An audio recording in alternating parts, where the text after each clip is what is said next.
So hello people, I welcome you all to this beautiful channel of Target Semester. आज के इस video में ना मैं आपको आपका इंट्रोडक्टरी लेक्चर देने वाला हूँ about the chapter name that is time varying electromagnetic field, जो कि आपका यूनिट 3 है। ठीक, okay.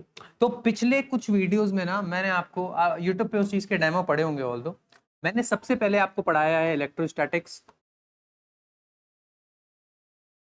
Wait a minute, electrostatics,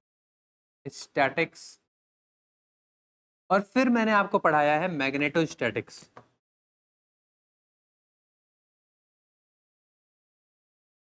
ठीक, ये दो लेक्चर यार मैंने बड़े प्यार से समझाए हैं। ठीक है, मैंने हर एक चीज उसमें करवाई है इसमें। ठीक है, और ये चीज आपको एक इंट्रोडक्टरी वीडियो मिली होगी यूट्यूब पे, और रिमेनिंग चीजें आपको बैच में पढ़ाई गई हैं। और तो देखो, बीएससी थर्ड सेम में आपके कुछ यूनिट्स हैं, that is part A, part B. Part A में आपके 4 यूनिट आते हैं, दैट इज इलेक्ट्रोस्टैटिक, मैग्नेटोस्टैटिक, और जो तीसरा यूनिट है वो है आपका टाइम वेरिंग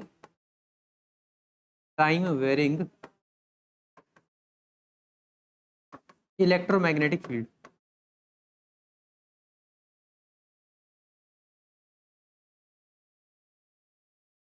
ठीक है, तो आज की इस वीडियो में ना मैं इसको ओरिएंट करूंगा, इसका इंट्रोडक्टरी वीडियो दूंगा। ओके, तो चीज समझ में आ गई।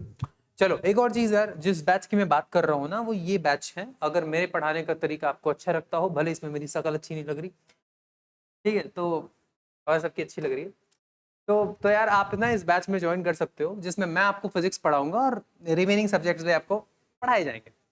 और यार आपको ना ये फीचर्स मिलता है इसमें।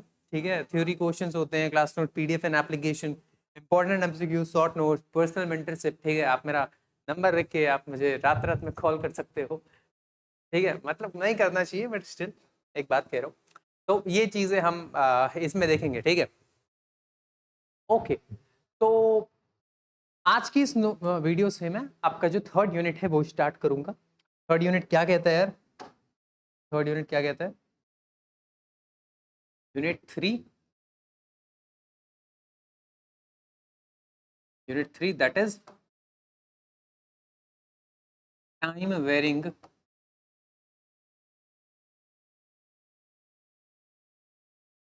इलेक्ट्रोमैग्नेटिक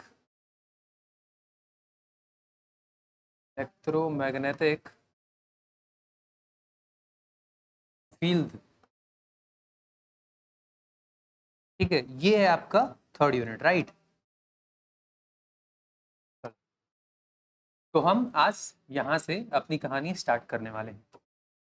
तो देखो, मैं बड़े बेसिक से चलूंगा। मैं ये जानता हूं ना कि आपको कुछ नहीं पता। ठीक, मैं वहां से स्टार्ट करूंगा। तो इवन दो आपने ना पिछले किसी वीडियो में नहीं देखा है, कोई यूनिट नहीं समझा है ना, तब भी आप इसको बड़े आराम से पढ़ सकते हो। मेरा ऑब्जेक्टिव यही होता है कि हर एक बच्चे को समझ में आ जाए। ठीक है, और आपको ऐसा लगेगा नहीं यार कि आपने कुछ पढ़ा नहीं है। एकदम फ्रेश स्टार्ट हम इस चीज को देने वाले हैं। ठीक, और इसी चीज को ना मैं ऐसे लिख दूं, ऐसा यूनिट क्या होगा इसका, जिसको मैं बोल सकता हूं टेस्ला मीटर स्क्वायर, और इसी चीज को हम कहते हैं वेबर। इसी चीज को हम कहते हैं वेबर। तो वेबर इज द मीन ऐसा यूनिट ऑफ इट। अब ये बी ए कॉस थीटा क्यों फॉर्मूला आया है, मैं आपको इस तरीके से एक्सप्लेन कर दिया। एक थीटा क्या है? थीटा है आपका angle between B and A. Theta क्या है? Angle between B and A. शुरू से आते हैं। मैग्नेटिक फ्लक्स क्या होता है? Number of magnetic field lines passing through surface. किस बात पर डिपेंड करता है कि मैग्नेट कैसे हैं, एरिया कैसा है, और उनके बीच में थीटा एंगल कितना है। दैट्स इट, खत्म। चलो, कुछ एग्जांपल करवा दो इसका। एग्जांपल करवा दो। एग्जांपल 1। ऑल देखो, ये चीजें इतनी इंपॉर्टेंट नहीं है, बिल्डअप ही बना रहा हूं अभी। एग्जांपल 1, मान लो एक एरिया है 2 मीटर स्क्वायर, और यहां से मैग्नेटिक फील्ड लाइंस पास कर रही हैं। लेट्स से मैग्नेटिक फील्ड की वैल्यू है 5 टेस्ला, और एंगल क्या है इनके बीच में? ठीक है, मान लो परपेंडिकुलर है, समझो। परपेंडिकुलर है, समझ रहे हो? प्लेन परपेंडिकुलर है मैग्नेटिक फील्ड लाइन से। अब देखो, मान लो प्लेन ऐसा है ना, तो प्लेन का एरिया वेक्टर क्या होता है? प्लेन ऐसा है तो उसका प्लेन का एरिया वेक्टर ऐसे होता है। ठीक है, प्लेन के परपेंडिकुलर होता है एरिया वेक्टर। तो प्लेन अगर ऐसे है तो प्लेन का एरिया वेक्टर कैसा होगा? तो प्लेन का एरिया वेक्टर कुछ ऐसे होगा। तो उनके बीच में एंगल कितना बन रहा है? दोनों पैरेलल है ना, तो उनके बीच में एंगल बनना है 0 डिग्री का। ठीक है, ये चीजें जानना करो। ठीक। हाँ, तो फ्लक्स कितना आएगा? फ्लक्स आएगा मेरे पास बी ए कॉस थीटा। सिंपली बी कितना है यार 5, ए कितना है 2, कॉस थीटा कॉस 0 की वैल्यू 1, तो ये जाएगा 10 वेबर। और इसी प्लेन को मैं थोड़ा सा टिल्ट कर दूं तो, किसी एंगल पे कर दूं तो, इसी को जैसे मान लो, अब जैसे मान लो प्लेन ऐसे ही है, अब मैग्नेटिक फील्ड को मैंने ऐसे कर दिया, ठीक, तो प्लेन का एरिया वेक्टर तो अभी भी ऐसा बना होगा, प्लेन का एरिया वेक्टर तो अभी भी ऐसा होगा। मान लो ये थीटा है आपके पास 30 डिग्री, प्लेन का एरिया वेक्टर अभी भी वैसे है और वैल्यूज वही है, ठीक है, वैल्यूज आपके पास वही है। क्या है यार? एरिया है आपका 2 मीटर स्क्वायर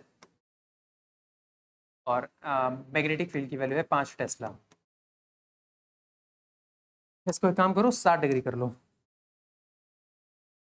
ठीक है, इसको आप 60 डिग्री कर लो, ठीक। तो अब कितनी वैल्यू आएगी यार? अब कितना आएगा? अब जो फ्लक्स आएगा आपके पास वो सिंपल बी ए कॉस थीटा, बी है आपके पास 5 टेस्ला, एरिया आपके पास 2 और कॉस थीटा कॉस 60 इज 1/2, तो 5 वेबर, ठीक है। मतलब समझ रहे हो ना, हमने हल्का सा, अब देखो ऐसे क्या होगा, ज्यादा से ज्यादा लाइन तो परपेंडिकुलर में जाती ना, ऐसे तो कम लाइन जाएंगी, पास करेंगे, तो यही होता है फ्लक्स। आई होप इससे मैंने 5 मिनट के अंदर यार आपको फ्लक्स ना बड़े अच्छे से समझा दिया। अब मैं आगे कंटिन्यू कर पाऊंगा, वरना मान लो पूरे लेक्चर में मैं फ्लक्स की बातें करूंगा, किसी बच्चे को फ्लक्स का मतलब ही नहीं पता है, क्या समझाऊंगा मैं उसको, ठीक है, इसीलिए मैंने बेसिक्स बताया आप। तो बेसिक बिल्डिंग में मैं आपको ये चीज बता दिया हूं। एक और पॉइंट आपको मैं बता दूं, ये पॉइंट ना पिछले वाले एपिसोड से, मतलब पिछले चैप्टर से लिंक्ड है, बट बड़ा इजी है, आपको आराम से समझ में आ जाएगा, कोई दिक्कत नहीं होगा इसमें। मैं अगर कोई भी टॉपिक समझाऊं ना तो ये मान के चलो ना आपको समझ में आ जाएगा। हम्म, चलो, तो देखो, एक साइंटिस्ट हैं हैंस क्रिश्चियन ऑर्स्टेड, उन्होंने कहा कि यार अगर ना आपके पास मान लो कहीं से करंट फ्लो कर रहा है ना, तो आसपास उसके मैग्नेटिक फील्ड आने लगती है। ये किसने कहा? हैंस क्रिश्चियन ऑर्स्टेड ने। आई थिंक 1831 वगैरह में किया था, मुझे एग्जैक्ट ईयर नहीं याद है, 18वीं शताब्दी में किया था। हाँ, तो उन्होंने क्या, और फिर आए बायोट सेवर्ट। बायोट सेवर्ट ने ये बोल दिया ना कि कितनी मैग्नेटिक फील्ड होती है उसको आप निकाल सकते हो। समझो यार, हिस्ट्री कहाँ से पूरे किस्सों का ओरिजिन हुआ था, हिस्ट्री मैं कह देता हूँ ओरिजिन। ऐसे पढ़ाऊंगा ना तो आपको एकदम नेटफ्लिक्स के एपिसोड की तरह लगेगा, अच्छा यार यहाँ से ये हुआ, यहाँ से ये हुआ, तब मजा आएगा थोड़ा। हाँ, तो हैंस क्रिश्चियन ने क्या कहा?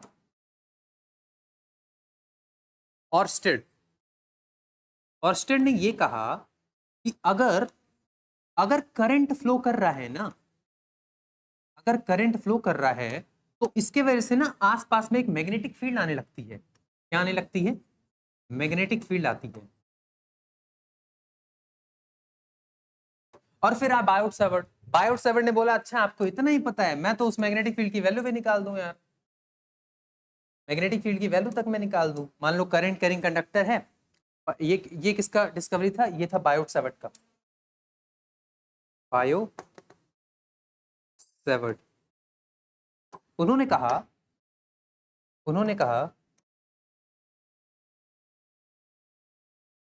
कि मान लो अगर आपके पास एक लाइन है, इनफाइनाइट करंट कैरिंग कंडक्टर है, जैसे करंट फ्लो कर रहा है, तो आर डिस्टेंस पे जो मैग्नेटिक फील्ड आती है वो आती है mu naught I divide by 2 pi R. ठीक, ये मैग्नेटिक फील्ड की वैल्यू होती है इतनी। तो ये किसने कह दिया? बायोट सेवर्ट ने। हालांकि ये तो पिछले चैप्टर की बात थी, हमें आज के चैप्टर में क्या पढ़ना है। तो 10 मिनट तक मैंने आपका ना बेसिक बताया, फाउंडेशन बनाया है। चलो, और जो बच्चे बैच में है ना उनको तो महारत हासिल है इन चीजों में, वो तो ऐसे देखते ही कर देंगे। हाँ, तो करंट से मैग्नेटिक फील्ड बनता है। ओके, यहाँ तक कहानी आ गई। अब आए फैराडे भाई साहब, भाई साहब नहीं कहना चाहिए, मैं तो उनके पैरों की धूल नहीं हूँ, वो तो बड़े महान साइंटिस्ट हैं। तो उन्होंने कहा कि यार इलेक्ट्रिसिटी से मैग्नेट वाली प्रॉपर्टी आ सकती है, तो क्या मैग्नेट से इलेक्ट्रिसिटी वाली प्रॉपर्टी नहीं आ सकती? बताओ। उन्होंने क्या कहा ना, देखो कि यार करंट से, करंट क्या है? इलेक्ट्रिसिटी, इलेक्ट्रिसिटी है ना, चार्जेस के बारे में हम डील कर रहे हैं। तो यार करंट से अगर मैग्नेटिक फील्ड बन सकता है, तो क्या मैग्नेटिक फील्ड से वापस करंट नहीं बन सकता? और इसी एक सिंगल लाइन के ऊपर ना हमारा आज का पूरा के पूरा चैप्टर है। entire chapter is based on this one single line.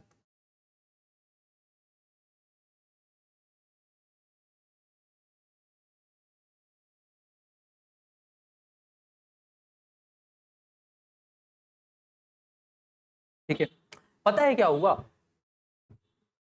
जो वो थे, जो फैराडे थे, उन्होंने 10 साल लगाए अपने, मैग्नेट लेते थे, कॉइल लेते थे, मैग्नेट को रखते थे, तो कॉइल में कुछ चेंज होता था नहीं होता था, कॉइल को गैल्वेनोमीटर से कनेक्ट किया कि करंट इवॉल्व हो रहा है कि नहीं हो रहा है, मैग्नेट और कॉइल के साथ उन्होंने बैटरी ली, दुनिया भर के काम किए, 10 साल तक एक्सपेरिमेंट किया फैराडे ने। एक दिन क्या हुआ कि फैराडे ना जैसे ही एक कॉइल रख दिया गैल्वेनोमीटर से कनेक्ट करके, जैसे ही मैग्नेट उसके पास लाए, कॉइल में करंट आ गया और बंद हो गया, तुरंत करंट बंद हो गया, गैल्वेनोमीटर इस डिफ्लेक्शन को करना बंद कर दिया। तो यार फैराडे को लगा यार कुछ तो इंटरेस्टिंग हो रहा है इधर, और उसके बाद से जैसे उन्होंने कॉइल को हटाया, फिर करंट आया, फिर बंद हो गया, फिर रखा, करंट आया, बंद, फिर हटाया, करंट फिर आ गया। और हाँ, जब रखा तो करंट ऐसे डिफ्लेक्ट कर रहा था, गैल्वेनोमीटर ऐसे डिफ्लेक्ट कर रहा था, और जब हटाया तो ऐसे डिफ्लेक्ट कर रहा था। तो उन्होंने बोला कि यार मैग्नेट को मैं जब चुपचाप रख दे रहा हूं तो कुछ करंट नहीं बन रहा, बट जब मैं रख रहा हूं तब बन रहा है, और जब मैं हटा रहा हूं तब बन रहा है। ये इतिहास की बातें बता रहा हूं, फैराडे ने क्या ऑब्जर्वेशन किया था, साइंटिस्ट की तरह सोचो ना थोड़ा सा। हाँ, this is why I love teaching physics. मैं स्टार्ट नहीं करूंगा सीधे, सोचो मैंने 11 मिनट ले लिया मैं अब तक, और मैं आपको बस बेसिक बता रहा हूँ कैसे कैसे फैराडे ने उस चीज तक आए हैं।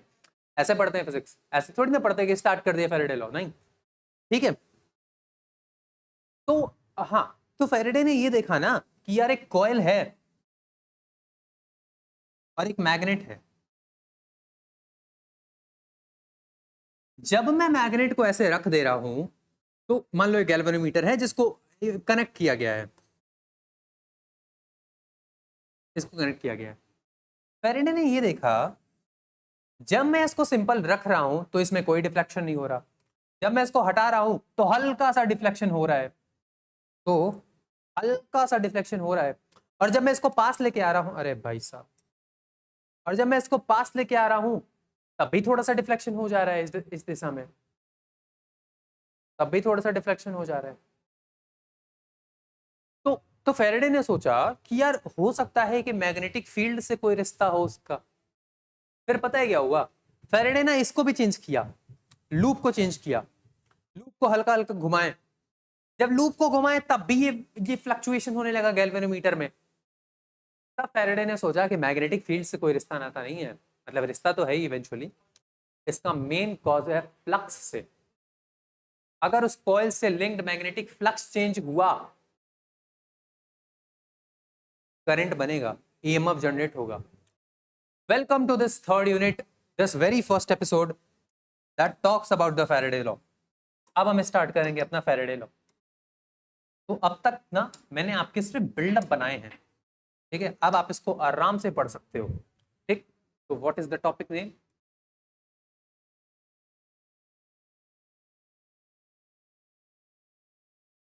Faraday's law. तो फैराडे ने का पर्पस क्या था कि यार अगर करंट से मैग्नेटिक फील्ड बन सकता है तो क्या मैग्नेटिक फील्ड से वापस करंट नहीं बन सकता, उसी के ऊपर था उनका पूरा के पूरा वो। तो इसमें हम दो लॉ पढ़ेंगे, फैराडे का फर्स्ट लॉ, फैराडे का सेकंड लॉ, थोड़े बहुत बेसिक बेसिक क्वेश्चन करवाऊंगा, और उसके बाद से मैं लेंस लॉ पढ़ा दूंगा, और फैराडे और लेंस के क्वेश्चन मिला के मैं सेकंड एपिसोड में करवाऊंगा। ठीक है, सेकंड एपिसोड में आपको दबा के क्वेश्चन प्रैक्टिस करवाऊंगा। चलो, तो what did the law says?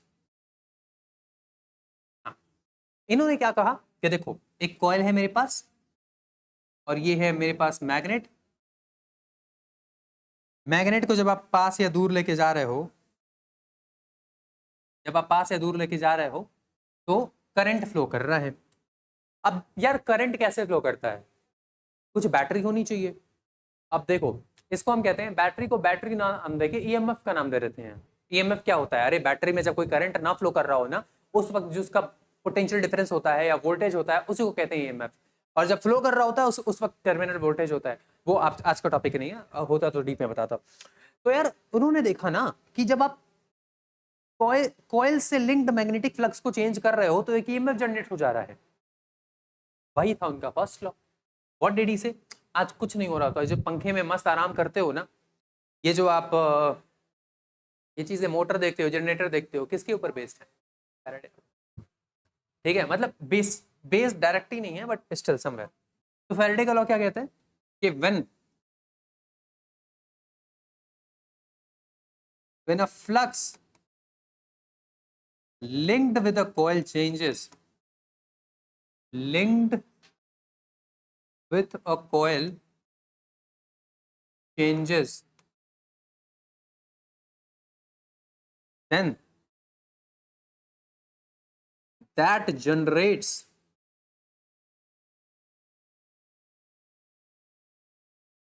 EMF।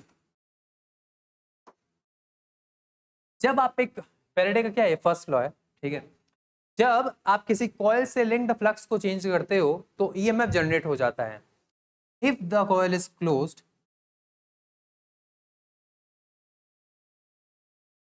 if the coil is closed,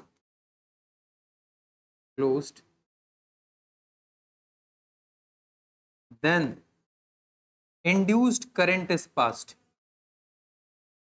induced current is passed।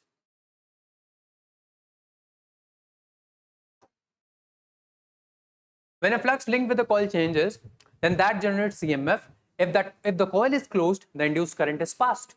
अगर ये कॉइल क्लोज होगा, कहीं से मान लो ये क्लोज है ऐसे, तो एक करंट भी बनने लगेगी, और उस करंट का दिशा क्या होगा, डायरेक्शन क्या होगा, उसी के ऊपर आता है लेंज लॉ, जिसको हम आगे पढ़ने वाले। ठीक। सो सो ही सिंपली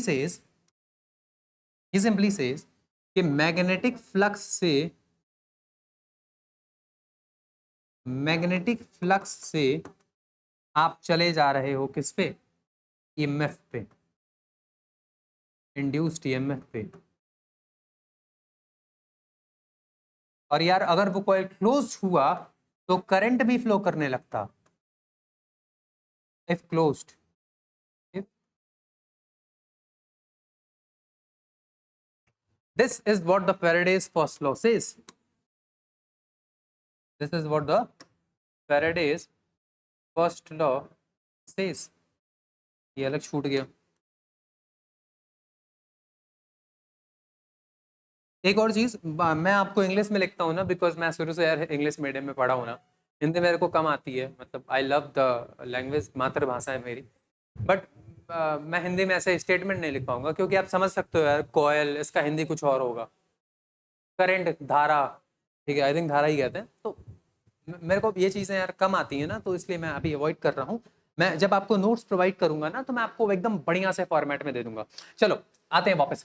फैराडे का फर्स्ट लॉ क्या कहता है? अगर आप कॉइल से फ्लक्स को चेंज करते हो तो एक ईएमएफ जनरेट होता है, अगर कॉइल क्लोज्ड है तो वो करंट भी बनने लगता है। बस सर कितना ईएमएफ बनता है ये तो बताओ, वो ईएमएफ बनता कितना है?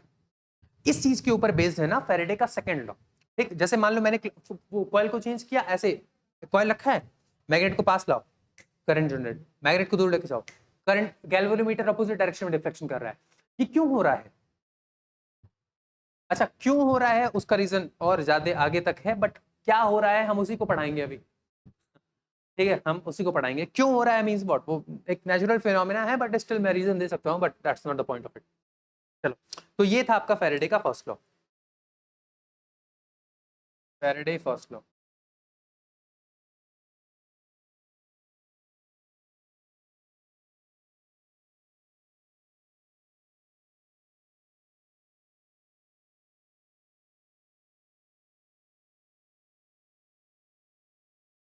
ठीक, चलो अब हम आते हैं। अच्छा, फैराडे का फर्स्ट लॉ आपसे पूछा जाए तो सिर्फ ये 3 लाइन लिख के आ जाना, काम हो जाएगा। हाँ, मैं ऐसा कुछ बहुत टिपिकल से डेफिनेशन नहीं लिखवाता, ऐसा कुछ देख के ही दिमाग खराब हो जाए। ठीक है, जो लिखवाता हूँ उसका मतलब साथ साथ बताता हूँ मैं। That's how I have always taught. अब फैराडे का सेकंड लॉ देखो यार।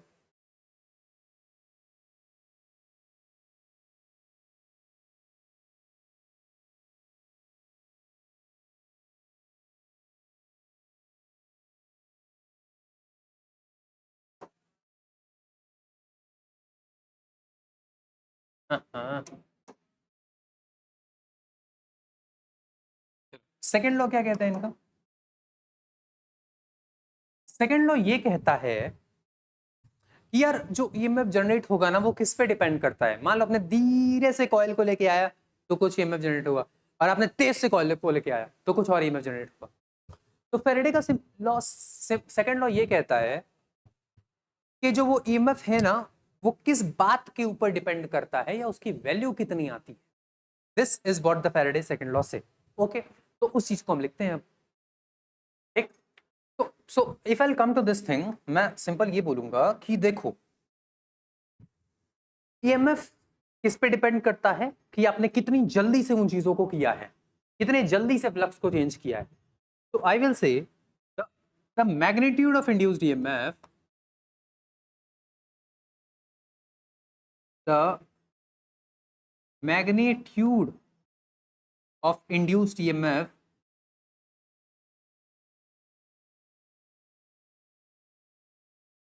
is directly proportional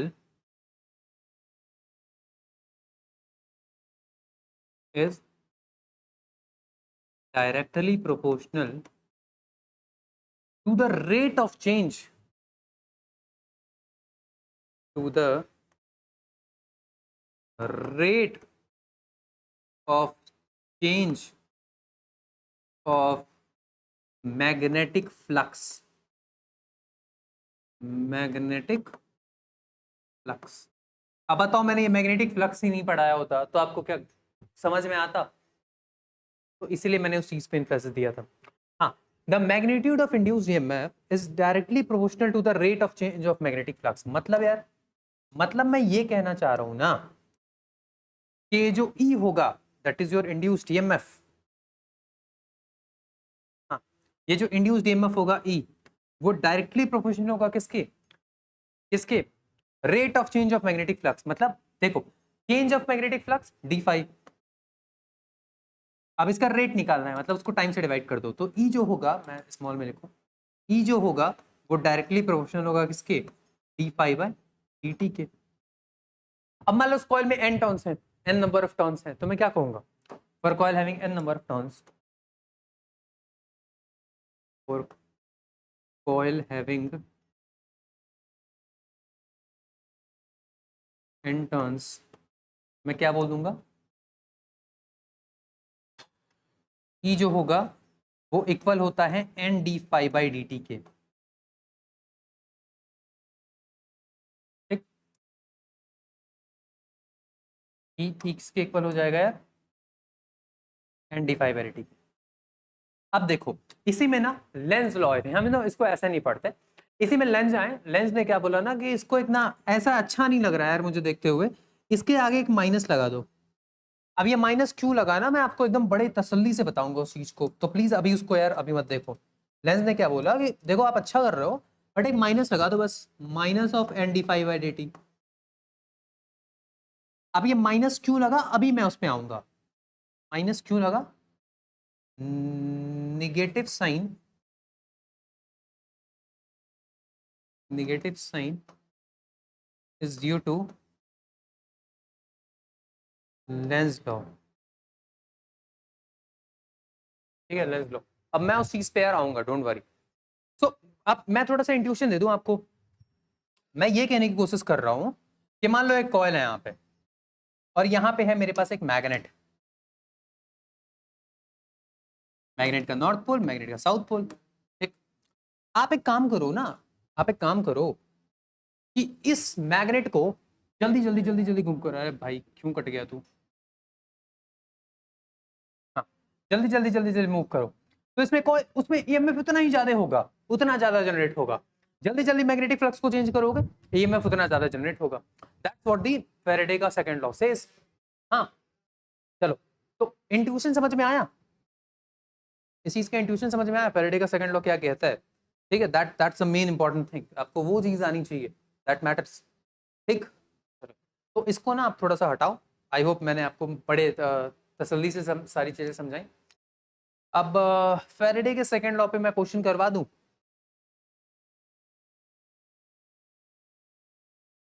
हाँ, एक और चीज, तो फैराडे का सेकंड लॉ बेसिकली क्या कहता है,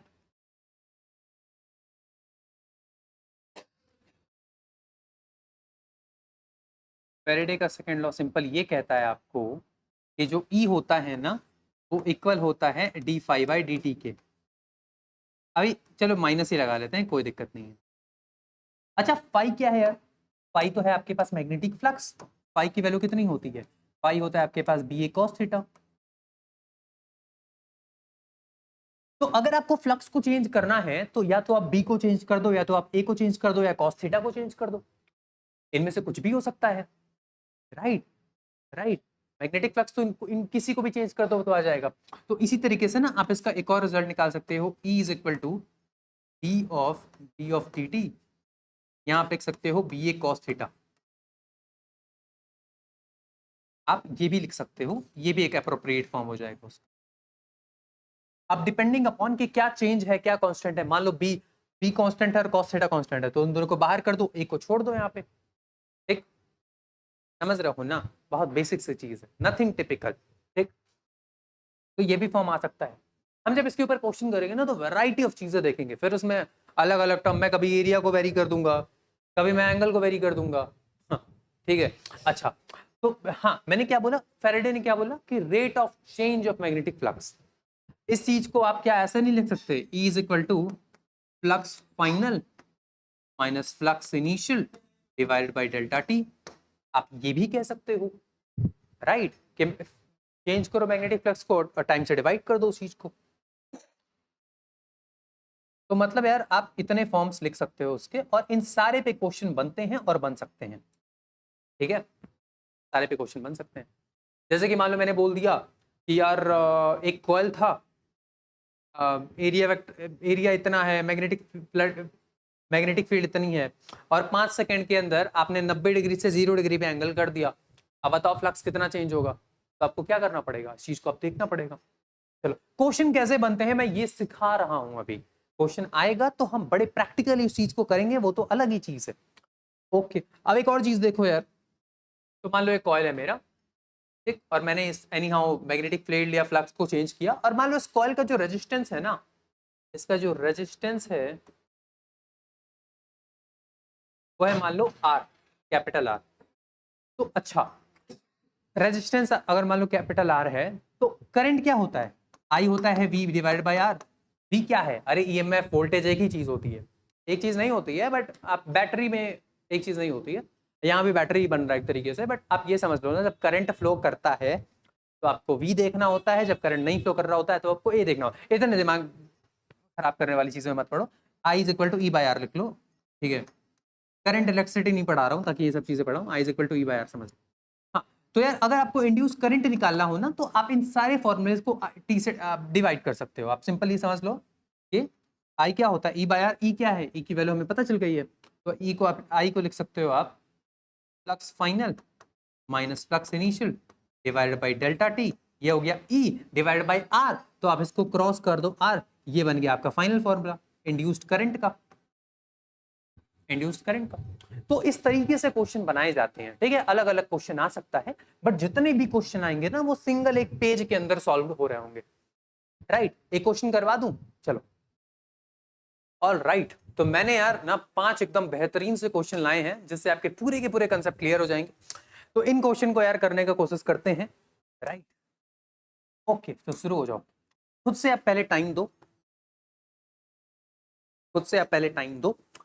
सारे के सारे क्वेश्चन जैसा कि मैंने कहा ये एक सिंगल स्लाइड पे बेस्ड हैं, और यार अगर आपने सॉल्व कर लिया ना, then I would be very proud of you. चलो करो। A coil has 500 turns. The magnetic flux through each turn is given by this. Find induced EMF at t is equal to 3 second. Okay, तो यार मेरे को अब तक ये पता है ना कि E का मैग्नीट्यूड जो होता है वो होता है N D five by D T. Mod of E मतलब मैग्नीट्यूड का कितना चेंज हुआ, होता है N D five by D T. अब मैंने ये इसलिए लगाया ना कि मेरे को नेगेटिविटी का कोई झोल नहीं चाहिए, सिंपल मैग्नीट्यूड की बात कर रहा हूँ। ओके, तो यार टर्न्स कितना है, 500 टर्न्स है, तो 500 लिखो into D five by D T, मतलब इसका चेंज करो डी ऑफ व्हाट, 5, फ्लक्स कितना है 2t square plus 3t, 2t square plus 3t। अब ये साथ में 10 टू द पावर -3 है, कांस्टेंट है, बाहर फेंक सकते हो। तो 10 टू द पावर -3 और ये कितने में आएगा, वेबर में आएगा ये चीज़। अब इसको सॉल्व करते हैं यार। तो 500 इंटू 10 टू द पावर -3, ये देखो इसमें 2 जीरो है, ये -3 है, तो सिंपल क्या होगा 5 इंटू 10 टू द पावर -1 आएगा। अब आगे देखते हैं, समझ रहे हो ना, ये 10 टू द पावर -3 1000 से डिवाइड कर दो तो 2 बार में काटेगा ना, तो ये सिंपल 1/2 है। इसको आप सिंपल 1/2 भी लिख सकते हो, ठीक है, ये सिंपल 1/2 है। आगे क्या होगा यार, 2t² का डिफरेंशिएशन 4t प्लस 3t का डिफरेंशिएशन सिंपल 3। ये तो आई होप आपको पता होगा। मान लो t to the power n का डिफरेंशिएशन करना है, तो एक बार n को बाहर लाओ और अब पावर कम कर दो 1 से, तो tn-1। जैसे मान लो t² है तो 2 को बाहर लाओ तो 2, अब एक पावर कम कर दो तो t⁻⁻1, तो 2t आ जाता है। ठीक है, आई होप इतने बैल बुद्धि आप नहीं होगे। स्टिल अगर हो तो मैं ये थोड़ी सी मैथमेटिक्स की वजह से अपना लेक्चर समझ ना आए वो नहीं होने दूंगा, इसलिए मैंने समझा दिया। चलो तो यार इसको सॉल्व करो। अच्छा क्या t का वैल्यू दिया है, यस, तीसरे सेकंड पे पूछ रहा है मेरे से, तो 1/2, 4 3 12, 12 3 15, 15 क्या आएगा ये, 15/2 7.5 आएगा, तो 7.5 वोल्ट क्या आ जाएगा। मैंने सब कुछ सही किया है ना, 2t² का आया 4t, 3t का आया 3, ओके, 1/2 7.5। आई होप मैंने सबको सही किया है, अगर कुछ थोड़ी बहुत एरर होगा तो देख लेना है। चलो ऑल द मैंने सही करा है अपने जानने में। चलो अगला क्वेश्चन, अगला क्वेश्चन भी ऐसा ही है, आप इसको खुद से ट्राई करना, ये भी बहुत सिंपल क्वेश्चन है। सिंपल वही चीज है यार, E = n/d∅dt। n कितना है, 5 है। अच्छा इसको इसको चेंज करना है, d of flux by dt, ये कितना है यार, 2t³ plus 3t² plus 4t। अब t की वैल्यू मेरे को डिफरेंशिएट करके एक पुट करनी है, तो 5। अब देखो 2t³ ये आ जाएगा 6t² plus 6t plus 4, right. अब t की वैल्यू आपको यार 1 पुट करनी है, तो 5 टाइम्स ऑफ 1 पुट करा तो 6 प्लस 6 प्लस 4 6 4 10 10 6 16 16 25 80, तो ये हो जाएगा 80 वेबर का। That's it. ऐसे क्वेश्चन मिलेंगे आपको, कितने बेसिक बेसिक्स हैं। चलो एक और क्वेश्चन कर लेते हैं। A coil has 100 turns, final flux इतना है, इनिशियल फ्लक्स इतना है, डेल्टा टी इतना है, बताओ। अब देखो फाइनल फ्लक्स की जगह वो चाहेगा तो बी दे देगा इतना है, ए दे देगा इतना है, और थीटा दे देगा इतना है। इनिशियल फ्लक्स की जगह ये बोल देगा बी इतना है, ए इतना है, और थीटा इतना है। तो क्या नहीं कर पाओगे, बी ए कॉस थीटा निकालो ये आ जाएगा, बी ए कॉस थीटा निकालो ये आ जाएगा। तो ऐसे भी आपको क्वेश्चन मिल सकता है, तो आप वो भी आराम से कर ले जाओगे। ठीक, ऑल द मैथ्स को अभी मिटा दे, ओके।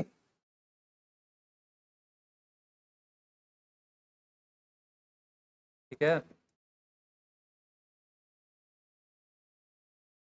चलो तो इसको कैसे करें, जो मैंने फॉर्मूला बताए हैं ना वो सिंगल फॉर्मूले से ये भी हो जाएगा।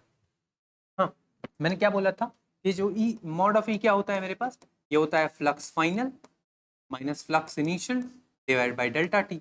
तो क्या यार फ्लक्स फाइनल दिया है, यस। फ्लक्स इनिशियल दिया है, यस। डेल्टा टी, यस, हो गया खत्म। फ्लक्स फाइनल कितना है यार, हाँ 0.02 वेबर, 0.02 वेबर। वेबर हटाओ, फ्लक्स इनिशियल कितना है। अच्छा एक सेकंड, मैं वेबर क्यों लिख रहा हूँ, यूनिट में भी क्यों वेबर लिख रहा हूँ, सो सॉरी, एक मिनट यार। ये तो पोटेंशियल डिफरेंस है ना, तो वोल्टेज होगा ना, ये तो वी होगा, ये तो वोल्ट होगा ये, ठीक है। इसमें भी मैंने वेबर डाला है क्या, अच्छा इसमें तो वोल्ट डाला है। हाँ minus minus minus 0.08 divide by 0.3। इसको आप क्या लिख सकते हो, इसको आप नेगेटिव ऑफ 0.06 लिख सकते हो, समझ रहे हो ना। इसको आप माइनस ऑफ 0.06 लिख सकते हो, क्या आएगा 0.3, क्या आएगा ये 0.2, क्या जाएगा आपके पास 0.2। अच्छा n तो बाहर है यार, n से भी मल्टीप्लाई कर लो, n से भी आप मल्टीप्लाई कर लो, तो n है 100। अच्छा 100 से मल्टीप्लाई करोगे तो सिंपल 6 आ जाएगा ये तो माइनस ऑफ 0.06 डिवाइड बाई 0.3 क्या आएगा, ये तो 6 आ जाएगा सिंपल, यानी कि माइनस ऑफ 6 डिवाइड बाई 0.3, आप लिख सकते हो क्या, दोनों साइड को 10 से मल्टीप्लाई कर दो तो ये क्या आएगा 60 डिवाइड बाई 3 आएगा, जो क्या आएगा 20 वोल्ट। अब यार ये नेगेटिव साइन है, नेगेटिव साइन से कोई फर्क नहीं पड़ता है, ये बस ये बताना चाह रहा है कि जिस दिशा में मैंने करंट की साइन मानी थी उसके अपोजिट करंट फ्लो कर रहा है, बस और कुछ नहीं है इसमें। अच्छा एक और क्वेश्चन, मान लो उसमें रेजिस्टेंस दे दिया हो तो कॉइल का, तो क्या करते, सिंपल ना, मान लो बोल दिया रहता कि कॉइल का जो रेजिस्टेंस है ना वो है यार 10 ओम, तो बताओ कितना करंट फ्लो कर रहा, तो 60/10 कर देना, 6 एम्पियर, खत्म। ठीक है, तो क्वेश्चन कैसे बन सकता है उसके अकॉर्डिंग हम मैनिपुलेट करेंगे चीजों को। अगला question, a coil of 200 turns experiences a change in magnetic flux from this to 0 in कितना सेकेंड यार, 0.1 सेकेंड। ये भी हो जाएगा, कैसे करेंगे, flux E is equal to n times of flux final minus flux initial divided by delta T. n कितना है 200, फ्लक्स फाइनल कितना है, अच्छा यहां से 0 पे चला गया, अरे भाई साहब यहां से वो 0 पे चला गया, मतलब 0 फाइनल हुआ और ये इनिशियल हुआ, तो आप लिखोगे 0 माइनस इनिशियल कितना है 5 इंटू 10⁻³ इन 0.1 सेकेंड, 0.1 सेकेंड, जिसको मैं 10⁻⁻1 भी बोल सकता हूँ। ठीक, अब इसको सॉल्व करो तो कितना आएगा, ये आएगा 200 इंटू, एक नेगेटिव लगा लो यहाँ से माइनस, तो ये आएगा 5 इंटू 10⁻³ डिवाइड बाई 10⁻1, ये -1 ऊपर जाएगा तो +1 बनेगा, -3 + 1 इज -2। ठीक, ओके ओके ओके ओके, तो ये लिख सकता हूँ -2 इंटू 10⁻² इंटू 5 इंटू 10⁻², सिंपल, 10⁻² खत्म, यह आ जाएगा 10 वोल्ट। अब मैं -10 वोल्ट लगा दूं कोई फर्क नहीं पड़ता है, मेरे को मैग्नीट्यूड पूछा है, हाँ तो 10 वोल्ट आंसर आ गया मेरा। ठीक है, एक और क्वेश्चन कर लें, ये क्वेश्चन भी बड़ी बेहतरीन सा क्वेश्चन है। A single turn coil of area, अच्छा एरिया वगैरह दे दिया है, आप इसको खुद से ट्राई करना, बहुत इजी क्वेश्चन है। Flux final minus flux initial, B cos theta final minus B cos theta initial, theta की दोनों वैल्यू रखोगे हो जाएगा, बहुत सिंपल, मैंने डिजाइन किया, बहुत सिंपल क्वेश्चन है। ठीक है, तो आई होप ना इतने क्वेश्चन से आपको ये आइडिया मिल गया होगा कि इसके न्यूमेरिकल कैसे आते हैं और बड़े डुएबल होते हैं, आप आराम से कर सकते हो।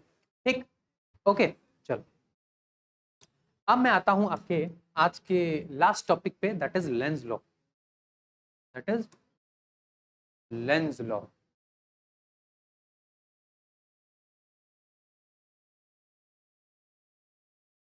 ठीक, अब इसको यार अलग अलग स्टेटमेंट हो सकते हैं, मैं बोलूंगा ना कि जो इंड्यूस करंट होता है वो अपने ही बाप को मारता है, it kills its own father. हाँ, जिस वजह से इंड्यूस्ड करंट आएगा ना वो उस वजह का ही अपोज करेगा, वो उस वजह का ही अपोज करेगा। ठीक है, so I will say the direction of induced current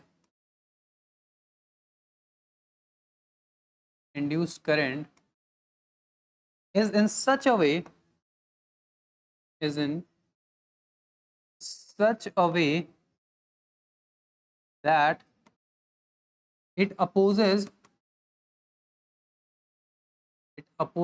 its own father, yeah, its own cause of production, its own cause of production. ठीक है, आप यार इस स्टेटमेंट को देख के कंफ्यूज मत होना, अगले 5-10 मिनट में मैं इसको इतने अच्छे से एक्सप्लेन करूंगा ना कि लगेगा कि हॉस्टल का रूममेट पढ़ा रहा है। हाँ, so don't worry about that. चलो, सो लेंस लो ये कहता है ना कि मैं सिंपल भाषा में बोलूंगा, सिंपल में बोलो, सिंपल अपने बाप को मारता है, ऐसे और अच्छे से याद रहेगा। ठीक है, चलो सर अब बताना क्या चाह रहे हो यार, थोड़ा और अच्छे से बताओ। मैं ये कह रहा हूं ना, अब मैं जब आपको एग्जांपल दूंगा ना तभी वो चीज आपको क्लियर होगी, वरना कुछ पल्ले नहीं पड़ेगा आपको। एग्जांपल्स,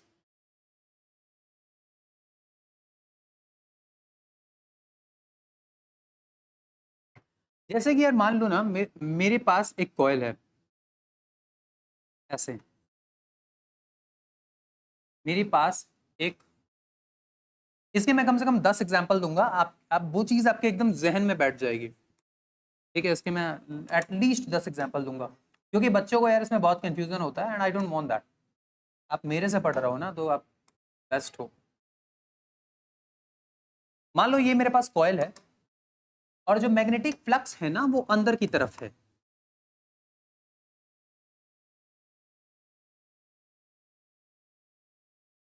हाँ? अच्छा, मान लो एक कॉइल है और आपने मैग्नेटिक फ्लक्स मतलब मैग्नेटिक फील्ड को ऑन कर दिया। अच्छा, वो मैग्नेटिक फील्ड एकदम कांस्टेंट है, मैग्नेटिक फ्लक्स की वैल्यू एकदम कांस्टेंट है, मान लो 10 वेबर है तो 10 ही वेबर रहेगी। क्या कोई करंट फ्लो करेगा? नहीं, तब कोई करंट नहीं फ्लो करेगा। हाँ, ये करंट तब फ्लो करेगा ना जब आप इसको इंक्रीज कर रहे हो या इसको डिक्रीज कर रहे हो। फ्लक्स जब चेंज होता है तभी करंट फ्लो होता है। यही तो पढ़ाया है मैग्नेट फैराडे के लॉ ने। Flux change means induced EMF means induced current. ठीक है, यही तो पढ़ाया है फैराडे के फर्स्ट लॉ ने। हाँ, मैं अब इसको बिठा रहा हूँ क्योंकि मेरे को और चीजें बतानी है। तो मैं अगर क्या करूं, अगर मान लो मैं मैग्नेटिक फील्ड को इंक्रीज कर रहा हूं, बी को इंक्रीज कर रहा हूं, होगा क्या? बी के इंक्रीज होने की वजह से फ्लक्स क्या होगा? ईएमएफ इंड्यूस होगा। तो आई चाहेगा कि बी को डिक्रीज करो। अब वो बी को डिक्रीज कैसे करेगा? अगर मान लो करंट ना ऐसे फ्लो होता, इस दिशा में फ्लो होता, समझो, अगर मान लो करंट ऐसे फ्लो हो रहा होता, तो अब देखो एक एक चीज बता दूं मैं, अगर मान लो ना यार करंट ऐसे फ्लो होता है ना, तो मैग्नेट उस करंट की वजह से मैग्नेटिक फील्ड आती है। अब पढ़ा रहा था इसको, मान लो अगर सिंगल करंट कैरिंग कंडक्टर हो तो उसकी वजह से मैग्नेटिक फील्ड ऐसे होती है। ठीक है, आपको क्या करना हो, मैग्नेटिक फील्ड का डायरेक्शन देखना हो ना, अगर मान लो कोई भी वायर है ना जिससे करंट फ्लो हो रहा है, तो उसके आसपास मैग्नेटिक फील्ड बन जाती है। उसका डायरेक्शन कैसे निकालते हैं? राइट हैंड से। अगर स्ट्रेट करंट कैरिंग कंडक्टर है ना, तो अपने थंब को करंट की दिशा में लेके जाओ और फिंगर्स को कर्ल करो। तो जिस डायरेक्शन में फिंगर्स कर्ल होते हैं ना, वही होता है मैग्नेटिक फील्ड का डायरेक्शन। तो ये है इसके मैग्नेटिक फील्ड का डायरेक्शन। सिंपली अगर मान लो सर्कुलर कॉइल है, तो अपने फिंगर्स को कर्ल करो मैग्नेटिक फील्ड के डायरेक्शन, करंट के डायरेक्शन में।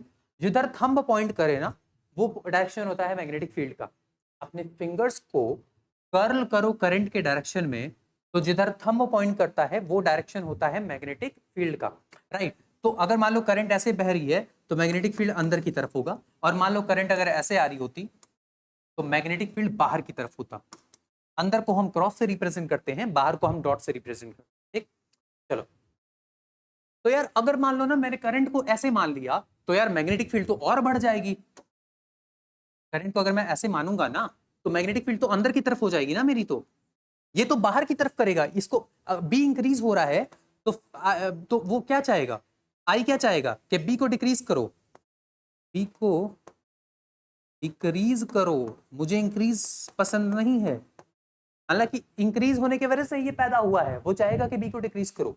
ठीक है, तो बी को डिक्रीज यार ऐसे करोगे तो सेम दिशा में आएगा, सेम दिशा में आएगा, मतलब मान लो ये पहले बी था और ये कुछ और बी जोड़ेगा तो और ज्यादा बी बन जाएगा। तो इसका ओनली अप्रोच ये है ना कि आपको आपको क्या करना है, आपको अगर ऐसे फ्लो होगा करंट, तो मैग्नेटिक फील्ड खुद की बाहर की तरफ होगी।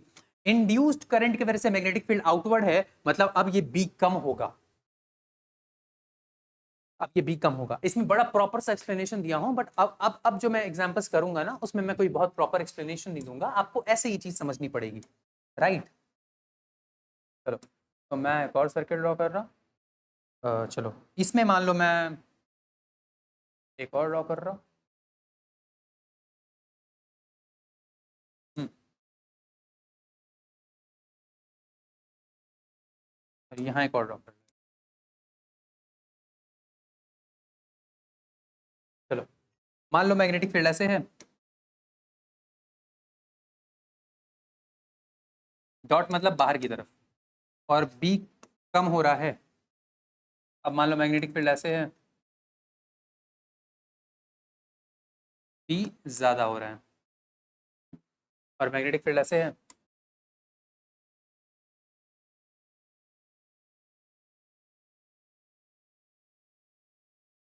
और यहाँ पे बी कम हो रहा है। बी कम हो रहा है, इंड्यूस करंट चाहेगा कि बी को बढ़ाओ। बी को कैसे बढ़ाएगा? सेम डायरेक्शन में फ्लो करके, मतलब जैसा है उसी के डायरेक्शन में फ्लो करो। मतलब अगर ये बाहर की तरफ है तो आप ऐसे जाओ ताकि इसका भी मैग्नेटिक फील्ड बाहर की तरफ हो, तो ये हो जाएगा डायरेक्शन। इस पे आते हैं, तो ये हो जाएगा इंड्यूस करंट का मैग्नेटिक फील्ड इस पे। अच्छा, बी बढ़ रहा है तो इंड्यूस्ड करंट क्या चाहेगा कि बी को घटाओ। घटाओगे कैसे? अगर ये इधर जा रहा है तो आप उल्टा जाओ। आप उल्टा कैसे जाओगे? इस डायरेक्शन में फ्लो करोगे तब आप अंदर जाओगे, तो ये होगा इंड्यूस करंट का डायरेक्शन। इसमें आते हैं, बी कम हो रहा है मतलब बी को आप बढ़ाओ। आप कैसे बढ़ाओगे? ऐसे करंट को फ्लो करो कि साथ में मैग्नेटिक का डायरेक्शन हो, मतलब ऐसे जाओगे तभी तो अंदर की तरफ होगा, तो ये हो जाएगा इंड्यूस करंट का डायरेक्शन, ताकि ये हो मेरा डायरेक्शन। ठीक, और एग्जांपल लेता हूं।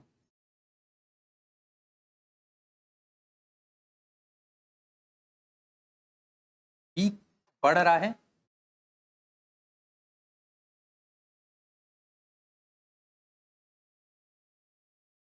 यहां बी घट रहा है। इन दोनों को करते हैं, चलो। अच्छा, बी बढ़ रहा है तो आप ऐसे डायरेक्शन में फ्लो करो कि बी कम हो।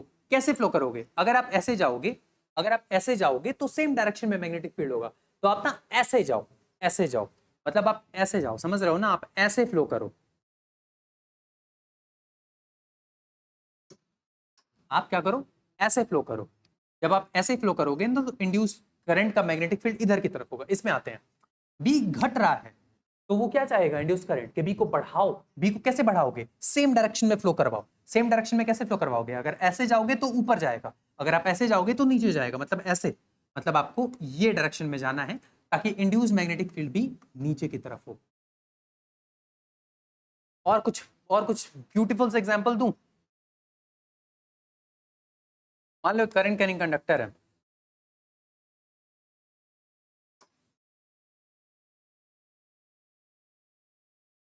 मान लो करंट कैरिंग कंडक्टर है और करंट ऐसे फ्लो कर रहा, और ये जो आई है ना वो इंक्रीज कर रहा है,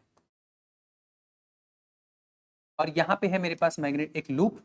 अब बताना है कि अगर ये आई इंक्रीज कर रहा है तो यहाँ पे करंट का डायरेक्शन क्या होगा। करते हैं इसको सॉल्व, बड़ा बेहतरीन क्वेश्चन है। अच्छा, अगर मान लो आई इंक्रीज कर रहा है, आई की वजह से मैग्नेटिक फील्ड अंदर की तरफ, तो ड्रॉ कर लो उसको एकदम स्टेप वाइज। चलो, तो इस चीज को यार आप आराम से तसल्ली से ड्रॉ कर लो।